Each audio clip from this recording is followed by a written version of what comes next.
तो मैं मेरा की सारी प्रॉब्लम सॉल्व कर सकता हूँ, हो सकता है कि मैं उसका ख्याल भी रख सकूँ। फिलहाल तो उनके दिलो दिमाग में सिर्फ अनाइसा को बुलाने की जंग चल रही है। As husband, as a life partner उसका ख्याल रखूँ मैं।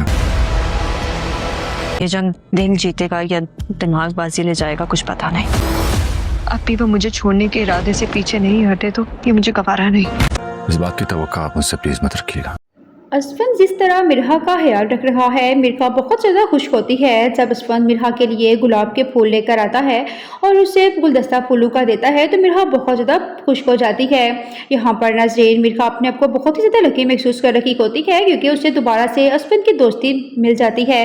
लेकिन यहाँ पर जैसे कि असफन मिरहा को लेकर बाहर घूमने के लिए जाता है और होटल में खाना खा रखे होते हैं तो यहाँ पर वो मिरहा के होंठों से कुछ चीज़ साफ करता है तो यहाँ मिरहा के दिल में असफन के लिए मोहब्बत बढ़ने लगती है। वो समझ जाती है कि जिस तरह अब असफन उसका ख्याल रख रहा है, अब उसके दिल में भी मिरहा के लिए मोहब्बत पैदा हो चुकी है। जैसे कि असफन की माँ से कहती है कि बेटा तुम्हें मिरहा का ख्याल रखना चाहिए, वो तुम्हारी बीवी है। तो यहाँ पर असफन अपनी माँ से कहता है कि अम्मी, मैं मिरहा का ख्याल एक दोस्त बनकर तो रख सकता हूँ लेकिन एक हस्बैंड बनकर मैं उसका ख्याल कभी भी नहीं रख सकता।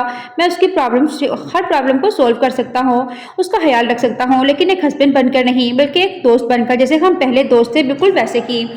मिरहा असफन की वजह से बहुत ज़्यादा परेशान भी होती है क्योंकि वो जान चुकी है कि असफन अभी तक अनाइज़ा को अपने दिल से नहीं बुला पाया, इसलिए वो मिरहा के साथ होते हुए भी अनाइज़ा को अभी तक याद करता है।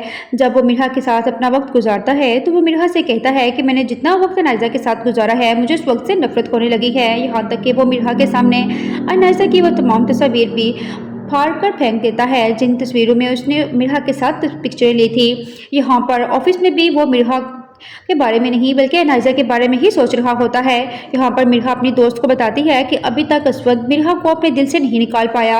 अब मुझे नहीं लगता कि ये बाजी दिल जीतेगा या दिमाग, क्योंकि जिस तरह यहाँ दिन रात असफन अनाइज़ा को भूलने की कोशिश कर रहा है उसके दिलो दिमाग में जंग लगी है।